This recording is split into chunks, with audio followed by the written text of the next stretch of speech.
Alright, we're back for match two. I'm happy that I'm not seeing any of my shameful unsocketed cards. I've got a nice one drop, two drop, three drop, three drop. So this is actually pretty ideal. I got both of my Swift strikers. Hopefully he turns into some sort of useful removal. This is a good hand. This is about as good as I could have hoped for out of this deck. I'm also really pleased because he's playing my favorite hero, Bryson Maplewood, sweet Canadian name, and he missed his one drop, which means I should be able to stall him from playing his hero ability, essentially permanently, because with my one drop, and then also with First Blood, which is going to give me two troops, and with my Swiss strikers, I think he's going to have a really hard time ever getting that hero ability off. Um, I don't know how he built his deck, obviously, but the way I build that deck, I totally depend on that hero ability. That being said, he's got a very strong two-drop. One of my favorite cards in that deck. It kind of needs the Swiss Strike. I just drew the answer, so that's pretty fun. Oh, my Boomsmith gets to battle something as well, so it gets to do two things. I wonder which way the abilities are going to trigger. Because it's possible, like, if the Boomsmith battled first and did his 2 damage second, then he would kill himself before his other ability triggered. Hopefully they land and they both go on the stack, and it doesn't matter if he kills himself during the battle. 2 damage to target opposing troop, and then you can have it battle. So I'd love him. He's kind of like, right now, he's kind of like a tiny Crocosaur. Because in a perfect world, he'll get to destroy 2 troops. Which is fun. Yay! Cool. So here, we're going to pump that guy. I'm tempted to do like the First Blood to just like swing through, but I think I'd rather play the Ashwood Blade Master. And then,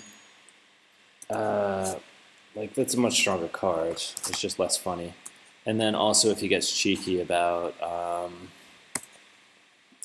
the number of creatures, or if he does something with removal or anything like that, then I should be able to use my First Blood as a sneaky trick to make sure he can't get that silly hero ability off. I can only imagine how frustrating it is to play against Maplewood if you don't have your 1 and your 2 drops. And I can't imagine what this guy's thinking with his deck, where he doesn't have a 1 drop or a 3 drop.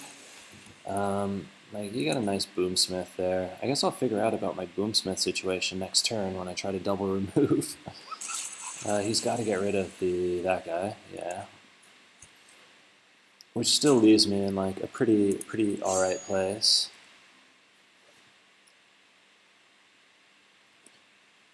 Being able to double remove here, gosh, Boomsmith, man, MVP of the game as far as I'm concerned.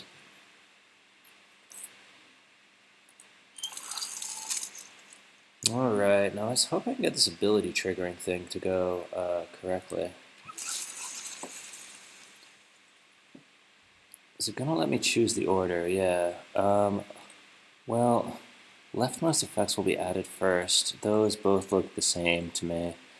So that could be done better. So I'll just leave them in the hopes that the first one on the card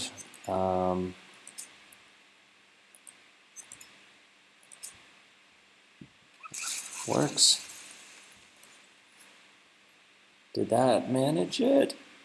Yeah, nice. So good. It did stack both abilities. And then, yeah, even though he died, it actually handled the battle first. Even though he died, you know what I'm trying to say.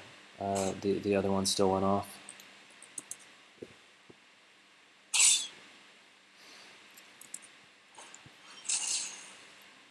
At this point, I'm really amused also to see that I have a lunge. Because probably like a big blocker, or like, well, I guess he could have a Swift Strike blocker, which would really slow me down. Well, he can etherealize, that works too. Put something in the sky for me, but I mean, that's definitely a good play for him. I'm still able to swing for 4.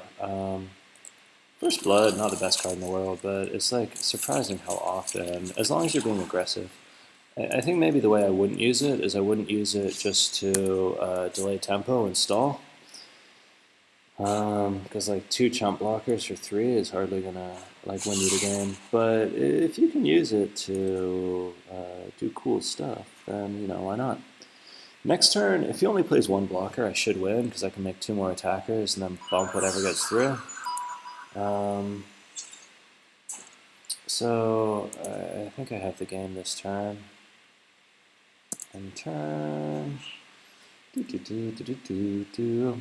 So I guess a tip for everyone: if you're playing against Bryson, the tip is to curve out. And if you're playing as Bryson, for heaven's sake, make sure you have your early drops. It's just silly to play that hero and not have not spend a lot of time and really put high importance on your 1/1s.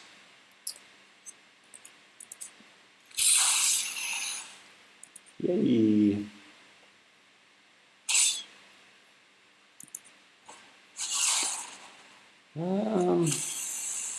He gets to go first again. I'm hoping it's possible that I've been poking fun at him and he just got a rough draw, and that he actually is going to curve out and when he's playing first, and then I'll be absolutely ruined because I don't think I can compete with that. So we'll just have to see how that goes, I guess.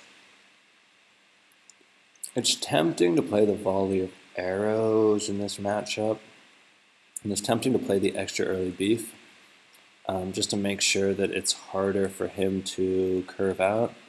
Although I am going to put deal damage, and I'm going to put, what else? My gem. For the record, you should not be doing this during your reserves. This should be part of your deck building, but I'm terrible at this game. Do you want the big guy, or maybe him, the sneaky, cheeky guy? The issue with this is that it's rare that I'm going to not want to just play something. I could possibly take the extra 3 drop in place of the Pyro Knight, because the Pyro Knight is like pushing when I'm aggressive, and really what I'm trying to do in this matchup is to do basically what I did. I mean, to stabilize, to remove, to shut him down, because red-white's essentially a combo deck, so I'm also tempted by that. I'm tempted by anything that just lets me, whatever, that deck's fine. Maybe actually the red for Ranger in place of the 3/2. I don't like the swiftness isn't that useful, because you'd rather play the creature to slow down his hero ability. The situation where it's ideal is if I was playing first and I do nothing on my 3rd turn, and then on his 3rd turn he attacks and I can drop it and take out one of his 1/1s. That's great. But given that he's playing first, I wouldn't be able to play a 3 drop until he's ready to do 4 drops, and at that point he's going to have the number advantage. So I can't see a place where the quick casting ability actually helps me win. So better to have an extra reliable 2 drop. Cool. I got totally shafted on the cards here, tragically. So I'm going to draw again. Go, go, go. I've got a 1 drop and a whole lot of bullshit. This is not what I want to see. Anyway, whatevs. Mulliganing again, though, is just too risky, and I do have the 1 drop, so hopefully I draw into some more critters, or if not, maybe I can make a favorable trade with the Stinkhorn Soup. Not what I love seeing, but Also, maybe, also he might invest his hero ability into something. Wow, he misses one and his 2 drops. This is just a terribly built deck. He might invest his hero ability into some creature, and then if I'm lucky, I can volley of arrows it and get rid of it. I can also do this in response to the hero ability, which would be really nice, because then that's essentially a 2-for-1. It's a while before I can get that off though, so I hope he doesn't combo first. I can't imagine the cards he took that are like slowing him down this much. So this now, I can battle something. So I'm tempted to wait and to battle, just because I kind of need the removal. I don't think I'm going to win a race here, so it's better for me to just hold it. Slightly like weird approach, but what's I'm going to do? It might have been worth using my hero ability to pump him. Oh gosh, he's got nothing. This is unbelievable. Ah, the soloist, lovely. So at this point, let's pump him. Cool. The soloist. Now it's getting to the point where I can do a pretty ferocious volley of arrows. I can probably volley of arrows for 3. Or 2 is a sneaky instant.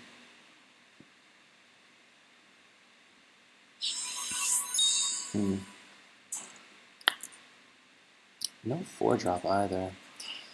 I mean, he has no red shards, right? So he's obviously not getting the shards he wants, but he's also obviously totally misplayed. Yeah. What can you do?